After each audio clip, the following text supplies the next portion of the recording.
Welcome to Habitat for Humanity's special online event celebrating and recognising World Environment Day. We're so pleased you could join us today as we think about the really important intersection of housing, construction and the environment. World Habitat Day reminds us of the universal right to adequate shelter and the importance of sustainable construction and development. It's a moment to emphasise the need to think about housing in the broader context of climate change and environmental sustainability. This is particularly important for Habitat because so many of the communities that we work with around the world disproportionately bear the burden of climate change. Housing is more than just a roof over our heads. It's the foundation for a stable and healthy life, but the way that we build and maintain our homes has a massive effect on the environment. The construction industry accounts for nearly 40% of global carbon emissions, and traditional building practices often deplete natural resources and generate significant waste. At Habitat for Humanity, we know that we can do better. By adopting sustainable construction methods, utilising eco-friendly materials and promoting energy efficiency, we can reduce our environmental footprint whilst ensuring that everyone has a decent and resilient place to live. Our mission aligns with the global imperative to mitigate climate change and promote environmental stewardship. Today, we're going to be hearing from speakers across the Habitat network who are sharing insights into how homes can not only be affordable and durable, but also environmentally responsible. They're going to be discussing innovative solutions and practical steps that can be implemented in our communities to create a more sustainable future for everyone.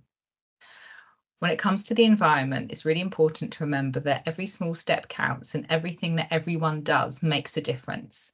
Whether it's supporting policies that encourage green building practices, participating in community projects, or simply spreading awareness, each of us has a role to play in shaping a better and more sustainable world. Thank you. Thank you for joining us today, and thank you for your commitment to making a difference by supporting Habitat's work.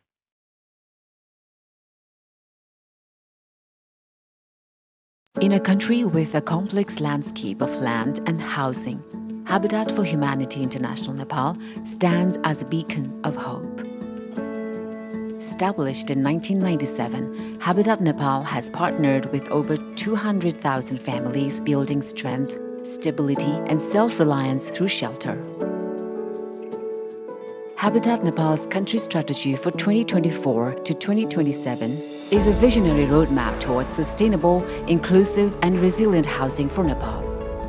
Our vision is to create a world where everyone has a decent place to live. Our mission is to bring people together to build homes, communities, and hope. Through our program priorities, our strategy targets reaching out 500,000 people, including the most vulnerable landless families, informal settlers, communities affected by disasters, marginalized populations, single women, persons with disabilities, and youth.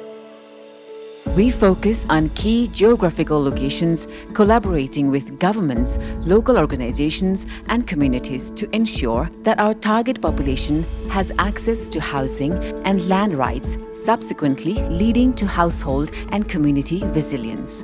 Our strategic priorities include land and housing rights, climate justice and disaster risk reduction, and market system development. Through innovative partnerships, green technologies, and evidence-based advocacy, we drive impactful change. Join us in building a better future for Nepal. Together, we can create sustainable, resilient, and inclusive communities. I'm really pleased now to introduce our first speaker, Habitat for Humanity Nepal's National Director, Eliza. Thank you.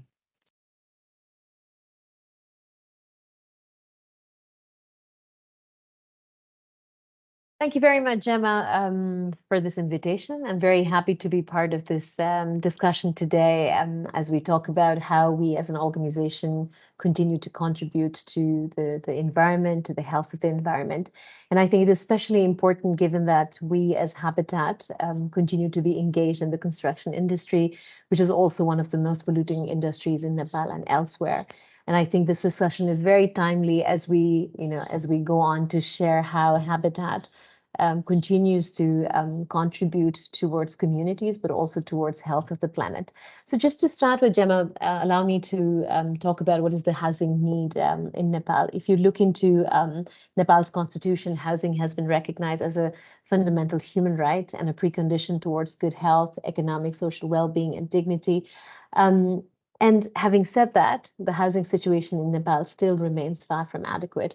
Almost 49% of the people still live in substandard housing, and 40% of the population live in inadequate homes made of floors and mud floor and thatch roof. Poor quality of water is among the challenges faced by this country, especially in the areas where Habitat is working. High density population, poverty is widespread, and housing deficit is a big problem. If you also look into the social development side of it, you see that given its nature of more patriarchy in the communities we work with, women and Dalit communities, which are one of the most secluded communities, who are most discriminated communities, the literacy rate is 34% for women as compared to 80% for men. If you look into the formal land administration, which is the big part of housing need in Nepal, you see that only 14% of the country's land area comes under the formal land administration system. If you look into the population, about 1.3 million people in Nepal are operating under informal land tenure system, which means they don't have any land under their name. So, among this is about 20% of the population is about Dalit that I mentioned. These are very marginalized communities who are at the crossroads of poverty, socioeconomic discrimination, in access to many other basic services, and so on.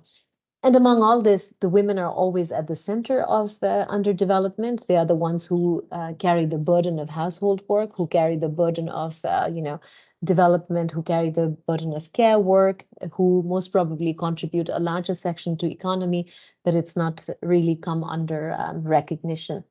So why I'm talking about these data, it is important to understand the communities we work in. These are super marginalized communities. We work with indigenous communities, communities who don't own land. These are the priorities for Habitat in Nepal. And that's why we work in 10 districts of Nepal in east and west.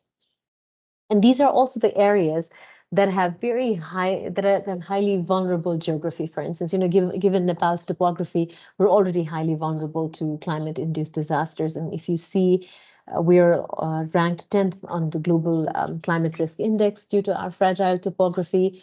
A lack of resilient infrastructure is already causing a lot of hazards. If you see the 2015 earthquake, if you see the recent earthquake in the West in 2023, if you compare the amount of destruction you have in terms of houses, casualties of life, and damage of property, it's massive.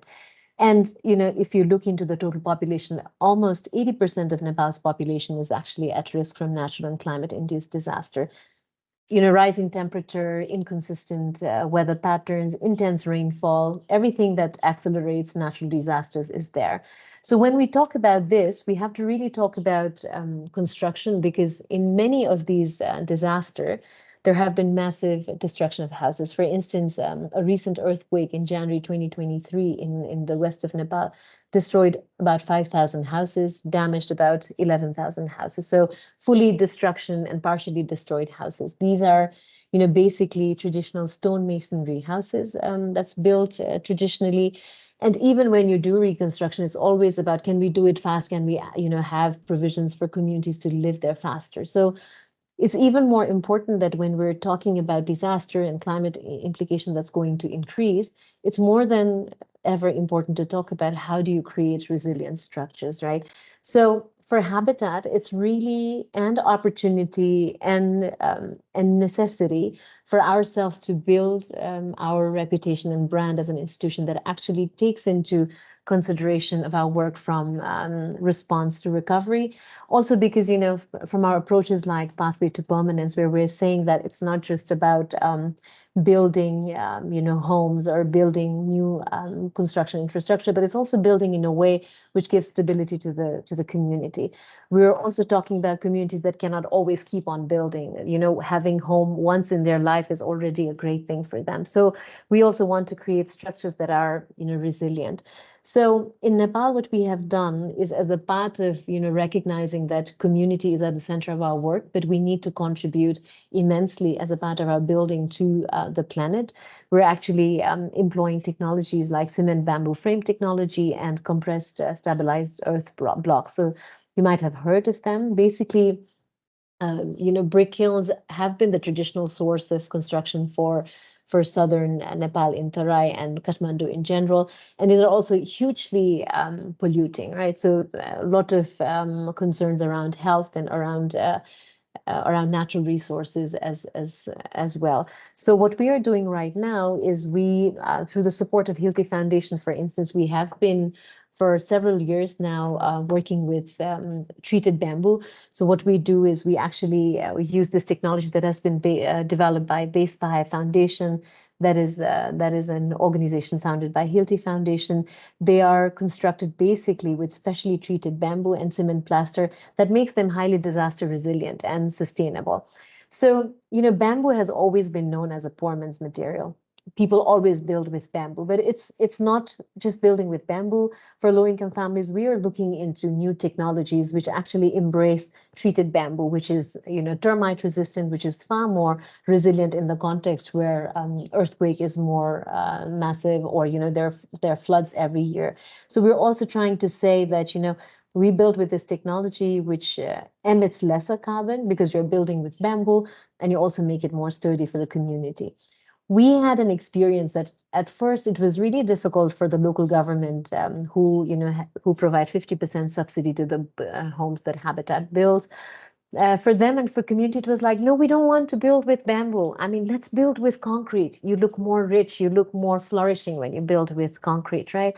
So it was quite a work also on our side to also convince communities and local government that, have a look at this technology, have a look and feel of how does it look like. So I can be very proud that in a span of 2 to 3 to 4 years, they have come to really like this, like the homes we have built.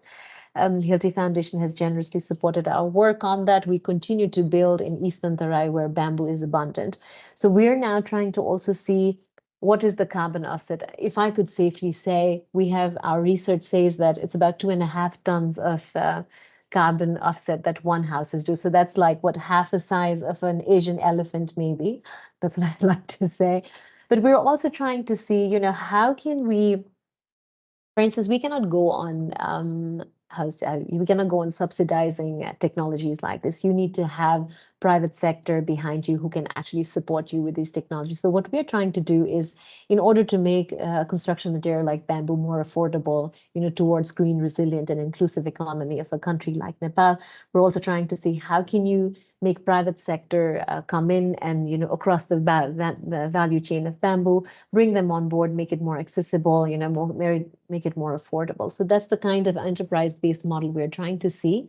We're also working with government on Nepal to develop bamboo construction guidelines. So currently there is no construction guideline for bamboo, although the local government does recognize that as a material of construction, and globally researchers have proven it that way as well. So we're also trying to see how we can work with the government on doing that. The other technology we work is with the compressed stabilized earth block, and this is more on the western side of Nepal, where we work with the private sector, where they train communities as entrepreneurs, and this is how we also go ahead. So we make these build out of local mud and clay and with some cement, and they are also said to have very low carbon emission as such.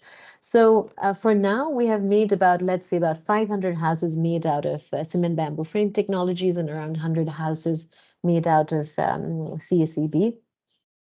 I think it's very much in line with Habitat's, approach of working on pathways to permanence, where we talk about recovery and a long-term resilience. So very much in that line. If you look into our current work on how many families we have worked, we have served over 200,000 families in the 26 years of our work in Nepal. And it makes me very proud that one of the cornerstones of Habitat's work continues to be actually the commitment of government of Nepal at local and provincial level. What they do is they provide us with land and 50% subsidy. And for every dollar we have invested so far, we have been able to unlock $3 from the government of Nepal. And in fiscal year 2023, we were able to actually unlock about $1.3 million dollars from government on these housing. So, you know, as Habitat Nepal gets supported by our network of Habitat for Humanity International and our offices worldwide, that remains the cornerstone, because it's not just Habitat bringing grant money, but to be able to match that with the government's funding. And our policy work is very important, because we're also trying to see how we can influence policy so that the government proactively sets aside funding for construction work for these marginalized communities. And we continue to bring forth technologies that are suitable, that are more pro-planet, and that are more healthy. You know, in a longer run, you're also able to continuously say that you're also not just contributing to the human side of it, but also to the nature side of it. So more nature-based solution kind of thing. Through our work, we have seen that because our work is so much connected also not just to housing, but also to land in general. So it also means we're talking a lot about land literacy. We're talking about policies where you talk about land use planning. You talk about ways to create easier processes for our community to go and connect with government agencies on knowing about their rights and entitlements. So the part of the policy work where it also fits Habitat's global work on build and influence is also shaping up very well. We have also seen that because our work is very much related to housing microfinance, for instance, on incremental repairs and things like that, we've also seen that our work has also helped in more women agency and economic empowerment. A good example is our project that was funded by Jersey Overseas Aid in Jersey. So what has happened is actually, because there were possibilities to work with Housing Microfinance Institute to really set aside catered loan product for incremental home repairs, we have seen that, because of the possibility of these micro loans, 11% primarily women have started home-based businesses. There have been health improvements reported by 89% of women because they had the possibility to add a separate kitchen. Among the girls who have reported positive impact on education, 88% actually said it was because of an additional space they had, or 62% better lighting, or better ventilation because of the enablers, or, so many girls didn't drop out of schools because they were able to stay back in the school, study, they had a wash facility at home and they could go to school, or even, talking about children who could actually have that safe space for them when they were living in their houses. So if you think about it, we might just say, if for us to see an organization which builds homes, but for us, it has really been substantial to talk about home as the foundational, but you look at so many things surrounding it, the work on financial inclusion, work on private sector engagement, work on technologies that are more environment friendly, bringing into climate justice part of the work, talking about land rights, talking about housing. So, you bring all of them together, and that's how Habitat Nepal's new strategy also comes to play. And we want to see our strategy that actually contributes actively to people, but also very much to the planet. And I think what can be a better time and opportunity, Gemma, to discuss about things that we do for the planet? How many times do we really go back and think about nature that has given so much to us? And I'm really grateful that through our small work in a small country like Nepal, we're able to contribute a little bit towards nature every day. But thank you so much, Gemma. It's been a true pleasure to be here, and always very lovely to be part of the discussions you host. Thank you so much to you and to Habitat GB. Thank you so much, Eliza, for your really inspiring presentation on how Nepal is innovating ways not just to ensure that more people have safe and decent homes, but to actually impact the construction sector through working with partners in the market to promote sustainable materials. Next, we will be welcoming Habitat for Humanity Uganda, who will be sharing a new campaign they're launching to make homes in the communities they work in safer and healthier through using an innovative and sustainable flooring technique. Thank you.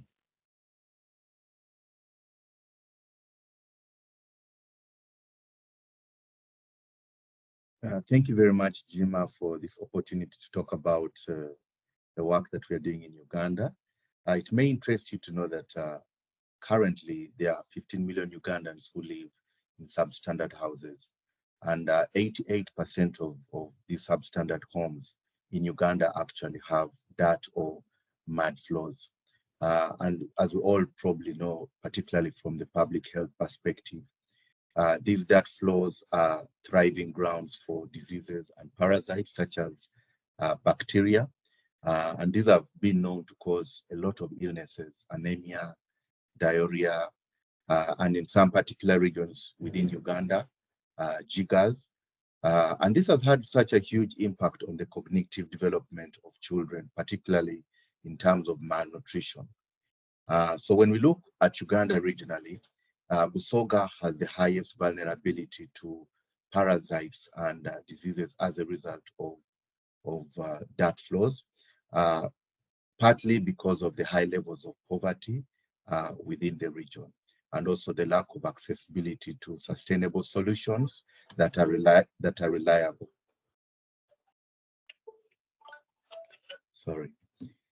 So the context within Uganda means that we need to do something about addressing the scale of dirt floors.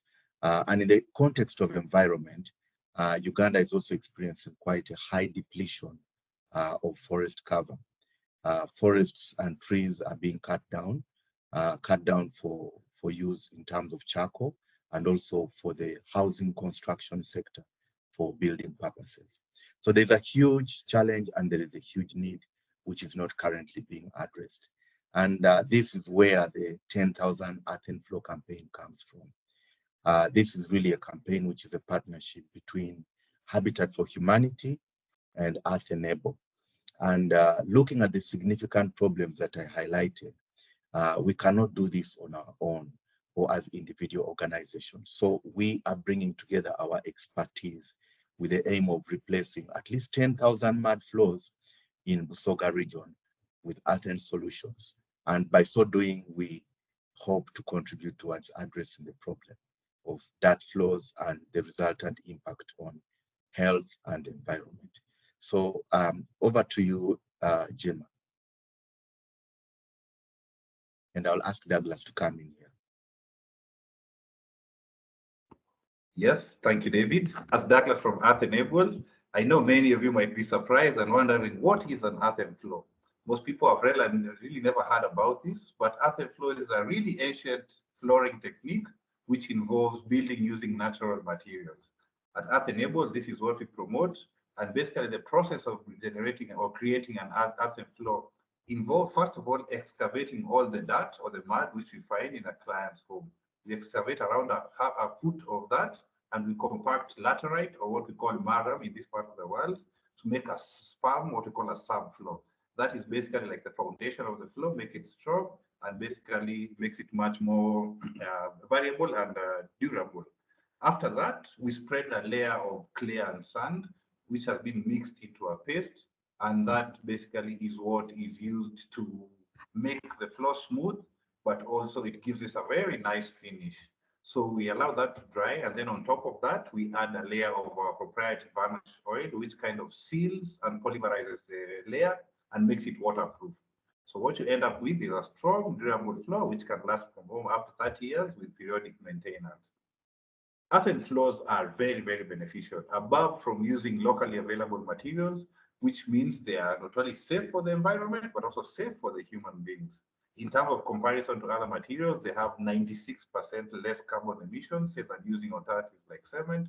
And also, if you look at it in terms of replacing a mud floor, it is waterproof, it is impermeable, and basically prevents the normal communicable diseases like anemia, diarrhea, and jiggers, which typically come from people living in dirt or earth floors. So all in all, I would say an earth floor, it has health benefits in the sense that you almost reduce the chances of getting such diseases like diarrhea by almost 50%. It's affordable, it's almost 70 or 80% actually cheaper than concrete building. And it's also very sustainable because it uses natural materials which are friendly to the environment. Hence, as I said, almost 96% less carbon emissions. So between Earth Enable and the Habitat for Humanity in Uganda, we are looking to scale up and create affordable housing solutions in the region of Busoga, which is severely impacted by diseases like jiggers and other issues which come from living in mud flows. We aim our project to contribute to health outcomes, not only for the planet, but most importantly for the individuals who are going to be benefiting from living in these earthen floors. But over and above that, we work with local practitioners. So we're going to train local builders and local masons, give them employment opportunities by working on these floors, and thereby improving the whole economic opportunity scenario in the whole of Busoga region. Our key beneficiaries for this particular project are the vulnerable families. We're looking at least 10,000 vulnerable families. These are prioritized families which are led by women, by elderly people who have children, and also families with women who have children who are below the age of 6 years. But we're also going to look at people with disabilities. So basically, this is to provide an opportunity for those marginalized part of the community who are really suffering from having mud floors. I think that's all from my side. David, over to you. Yes, and in terms of the campaign, we have established a mechanism that others could actually be able to support. As I mentioned, that we cannot do this alone. Based on our cost analysis, we have estimated that for us to be able to build 1 square meter of earthen floor, we require just $5 to be able to do that. And for a typical rural home in Busoga region, that would be about 30 square meters, which would convert into about $150 to be able to replace the dirt floor for a home. So all in all, the 10,000 earthen floor campaign is looking to raise about $1.5 million over a period of 3 years to be able to replace the 10,000 dirt floors with earthen floors.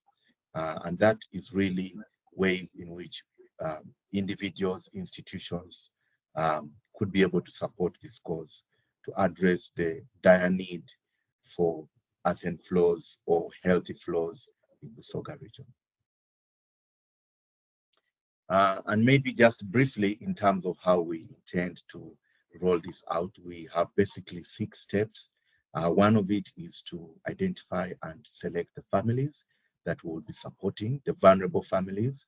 We would also be providing on-site training as part of the objective for this campaign is to also embed skills within the local communities for sustainability and for ongoing maintenance. And then the third area is community sensitization, just enabling communities to understand the value and use of having healthy floors beyond simply comfort, but to be able to address any potential risk factors related to health, as well as contributing towards environmental protection. And then after that, we'll be able to mobilize locally available materials from the families and from communities, because we think that it's also important to promote ownership within this campaign. We will then proceed into the construction of the earthen floors. And maybe just one point to highlight in terms of the earthen floors is they do require periodic maintenance, maybe within a period of 2 years, depending on exposure to water. So one of our goals is to also have periodic owner-led maintenance of floors so that these floors could be able to last up to 30 years. Over to you, Douglas, for just a summary on Earth-Enable. Thank you very much, David. Earth-Enable basically is a rural construction organization which began by exploratory works way back in 2013, when some students from Stanford University in the US got very concerned about the health implications that mud floors had in Africa. After around 5 or 7 years of research, it started by registering in 2018 in the country of Rwanda. Since then, we've been able to have operations not only in Rwanda, but also in Uganda and also now in Kenya. So in total, we have around 7 years of rural construction experience. And with all our clients, more than 98% have reported improved health outcomes from having the earthen floors. All in all, in total, we've been able to provide healthier living spaces for close to almost 200,000 people right now, if I speak year to date 2024. And out of this, we have around 60,000 children benefiting in early childhood development centers. We have provided technical training and employment opportunities for more than 1,000 informal laborers as masons and helpers and master franchisees working across these area geographies, supporting us in our work. We employ them, they do the actual building, so we bring them, we train them, we upskill them, and we observe them, and we also pay them as they do their job. So it's not only an economic opportunity for the societies, but also it's a really value add in terms of the technical capacity which is available. To date, our work has led to more than 9,000 tons of carbon emission reduction by replacing cement use. And we believe that through our networks and existing operations in Eastern Uganda, we are the ideal partner to execute this project with Habitat for Humanity in Uganda. Thank you, David. Yeah, and about Habitat for Humanity, we have 42 years of experience in home construction in Uganda. And in addition to that, we've been able to build over 40,000 houses, impacting over 240,000 people across vulnerable communities around Uganda. We also have quite a lot of experience in community-based approaches as we work in rural communities. And more recently, we've had a lot of advocacy experience and success, particularly with our Home Equals campaign that seeks to influence and engage policymakers in relation to affordable housing in Uganda. I would also like to add that we've done quite a lot in terms of supporting young people. We've established skilling hubs in Kumi district and in Mayuge district, where we have empowered young people with skills in the housing value chain, which they have been able to translate into employment. And maybe finally, just as at Enable, we also have a huge programming presence in Busoga region. Over to you, Gemma. Thank you very much to David from Habitat for Humanity Uganda and to Douglas from Earth Enable Uganda for sharing more about the Earth and Flooring campaign. As David mentioned, the team are now working on securing funding towards this campaign to achieve that target of replacing 10,000 floors by 2027. If you'd like to support the campaign or find out more about how you can invest in Habitat for Humanity Uganda's work, please get in touch with me. My email address is on the screen here, and it will also be shared at the end and in the follow-up email, so please do get in touch. We're going to move on now to share a presentation that's been recorded by Jenny Williams, who's National Director of Habitat for Humanity Ireland, talking more about their work with Restore and the contribution to the community and to the circular economy. Thank you.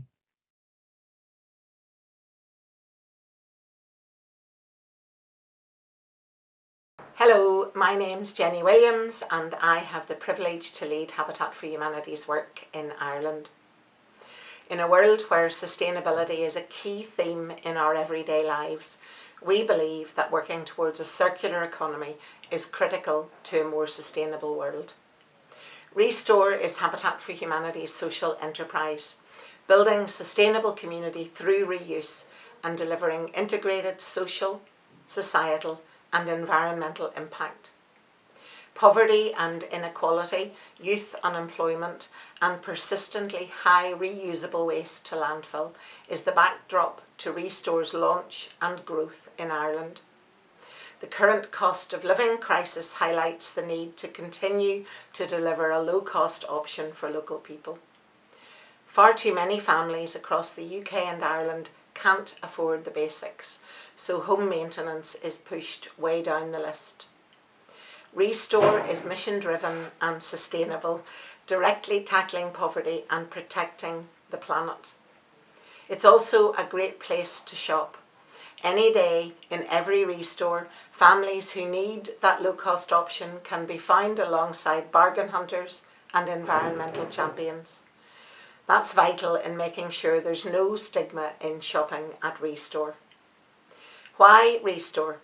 Restore directly tackles poverty in Ireland and delivers real impact against the Sustainable Development Goals by diverting DIY and home improvement materials from landfill, which protects the planet. We have proven with 5, soon to be 6 stores in Northern Ireland and 1 in Drogheda that the model works. Being mission-driven and sustainable is key to its success, delivering positive impact for people, community and the planet. Whilst other projects align on delivering social impact, Restore is unique in delivering social, societal and environmental impact and its capacity to deliver it sustainably. Restore works for everybody. It delivers for people in the community, it delivers against reuse targets and aligns with government strategies for social enterprise, action plans for the circular economy, as well as delivering real positive impact for health, social change and other government priorities. One of Habitat's mission principles, everybody has something to give and something to gain from building strong community, is lived out in Restore. Every month, more than 200 volunteers invest more than 4,000 hours in making it work. Retired volunteers have much to give in providing buddy support for those who need extra support, and much to gain, a sense of purpose and reduced isolation. Every volunteer has a story to tell. Imelda suffered from anxiety all of her adult life. She found volunteering in Restore a safe, supportive place to rebuild her confidence. Recently, she took part in accredited training, and with support from our team, she has found employment for the first time in 10 years. That's life-changing. Restore creates those employment and volunteering opportunities for people of all ages, backgrounds and abilities. Those with mental health challenges, offending histories, or just needing support for employment. Volunteers and partner agencies like Probation Board testify to the impact of our support. The business model works when we have donated materials. We are thankful to have solid support from the communities around each Restore, but partnership with companies are critical to its success. In the last year, we have secured our most significant corporate partnership with Sonus Bathrooms, and our long-term partnership with Self-Build Ireland, who run consumer and trade shows, helps build brand awareness and allows us to engage more potential partners. Companies connect for different reasons, but we know that we help deliver on sustainability targets, ESG and CSR targets, and community reinvestment. It's all about win-win impact. Restore is also a platform to deliver other programmes, including House to Home, which alongside partner support agencies helps those who have been homeless or at risk of becoming homeless with practical support to make their house a home. It's an important intervention, filling a gap in statutory provision. We also work to engage young people through interactive youth programmes, including a primary schools programme, Our Waste, Our World, which was developed out of Restore and helps us join the local and global dots. As children learn more about why it's vital to reduce waste, we also help them understand more about sustainable development around the world. This last year, we engaged more than 1,800 young people in programmes designed to break down barriers, build confidence, and activate global citizens. In this last year, through 6 Restores, we helped 100,000 people access low-cost materials to improve their homes.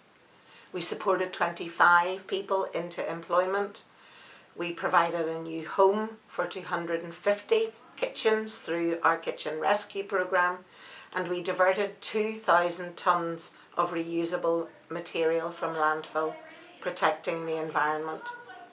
We believe we're strongest when we work together with others within the social enterprise, construction, reuse and circular economy sectors. Restore proves the future can be sustainable, circular and social. Thanks so much. Thank you, Jenny. And as well as World Environment Day being a good time to reflect on the positive impact of Restore, it also gives us the opportunity to share some really exciting news on this theme. We are hoping to replicate the success of Habitat Ireland, and we're launching the first Restore in Great Britain. Our team are currently very hard at work getting our first store located in Romford ready to open. So please, if you don't already, sign up for our newsletter and follow us on socials to keep up to date with the official opening and launch. Finally, I just want to say thank you again to all of our amazing speakers today, and to you, everyone who has made time to join us to reflect today on World Environment Day. Your support helps us to deliver the projects that have been shared today, which, as Elisa said, can benefit the planet as well as people. If you'd like to find out more about any of these projects or to support through a donation, please do get in touch. In the meantime, thank you once again for joining us, and enjoy the rest of World Environment Day. Thank you.